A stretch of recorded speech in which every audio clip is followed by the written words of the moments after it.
Amala, Amala, why don't you talk to me? You're so bad, Arjun. Bad books വായിക്കുന്നു, bad കാര്യങ്ങൾ പറയുന്നു. I didn't do it. കള്ളം പറയണ്ട. മൃദുൽ ആന്റണി സാറിന്റെ നെവ്യൂവാ. He told him അർജുൻ്റെ അച്ഛൻ റിച്ച് ആയതുകൊണ്ടാ പണിഷ്മെന്റ് കിട്ടാതിരുന്നേന്ന്. മൃദുൽ പറഞ്ഞു ഇനി നമ്മൾ തമ്മിൽ Who മിണ്ടണ്ടെന്ന്. is this Mridul, Amala? He's my best friend. അപ്പൊ ഞാനോ?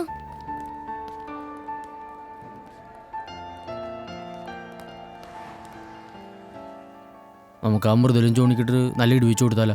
കയ്യും കാലും പിടിച്ചിടാം. അപ്പോൾ പിന്നെ സ്കൂളിൽ വരില്ല. പിന്നെ കരഞ്ഞ് കാല് പിടിച്ചിട്ടാണെങ്കിലും അമല കൊച്ചിൻ്റെ അടുത്ത് പഴയതുപോലെ ആവാമല്ല. പക്ഷെ പിന്നെ നല്ല പഞ്ഞി കിടണം. അത് വേണ്ട. അമലയുടെ ഏറ്റവും അടുത്ത ഫ്രണ്ടല്ലേ മൃദുൽ ജോൺ. അവന് വല്ലതും പറ്റിയ അവൾക്ക് ഭയങ്കര വിഷമം. പിന്നെ അവൾ എന്നെ കാണാനും സമ്മതിക്കില്ല. അതുമല്ല വേറൊരാളെ വേദനിപ്പിച്ച നമ്മുടെ വിഷമം മാറോ അബ്ദു ചേട്ടാ?